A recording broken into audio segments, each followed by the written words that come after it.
Hello sports fans, this is Steven here for JustMyPicks.com, and I bring you a special video basically covering athletes in crime. We have a lot of things to go over in this video, so I'm going to make it very brief with my introduction. I'm going to get right to it. This video I'm doing basically because as far as barbershop talk goes, we were discussing a lot of things that happened this weekend, this past Sunday in the barbershop, discussing athletes and them getting arrested, things like that.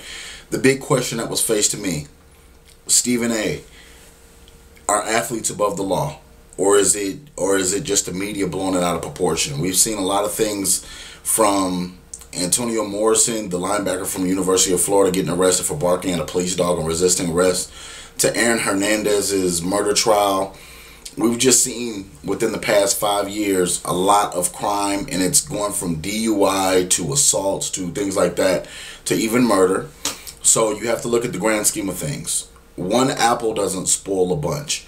But what I tried to explain to people was, because there are so few athletes that are playing professional sports, not looking at the college level, just looking at the professional level, that when they do get arrested, it looks like it's bad for everyone on the grand scheme of things, because one or two people can get arrested and it paints a bad picture for the whole league. Now, when it comes to college, you know, you're going to have kids that get in trouble. You're going to have kids that make bad decisions. We all grow up in life, you know, but when it comes to a certain point, certain athletes need to know that once you reach a certain level, you're a role model, whether you like it or not, whether you want to be or not. There's just so many things that's involved with sports. When you go out and you go have a good time or you go get in trouble, you're still representing it. Your university, your franchise, whatever you're affiliated with, whether you want to or not, because you play either basketball, baseball, football, soccer, whatever the sport is, swimming, track, golf. People are associated by what you do. So if you do good, that could be all good and dandy. They won't report all that stuff all the time. But when you get arrested, that's when it becomes a news blotter. And to me, athletes should have to live up to a higher standard. I know that we talk about how they make millions and they do this, they give to charity, they do that.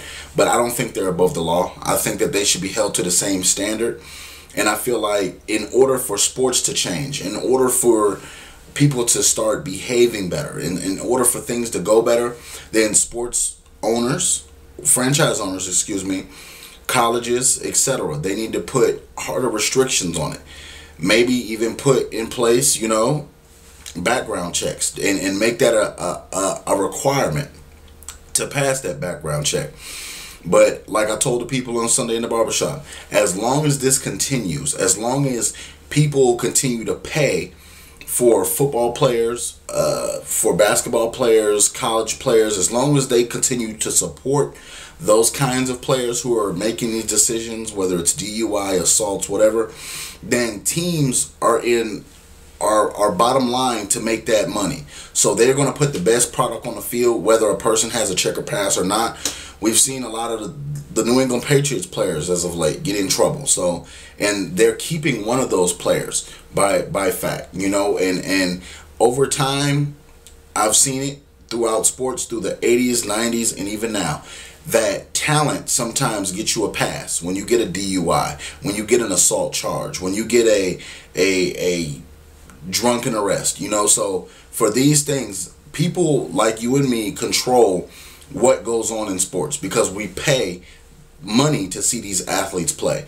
And as far as that goes, if owners really want to take a stand, if they really want to clean up the game, then they won't take risks signing these players. Even though they're talented, they're risk players. So when they go out and get arrested, that shines a light on on the whole league as a bad league.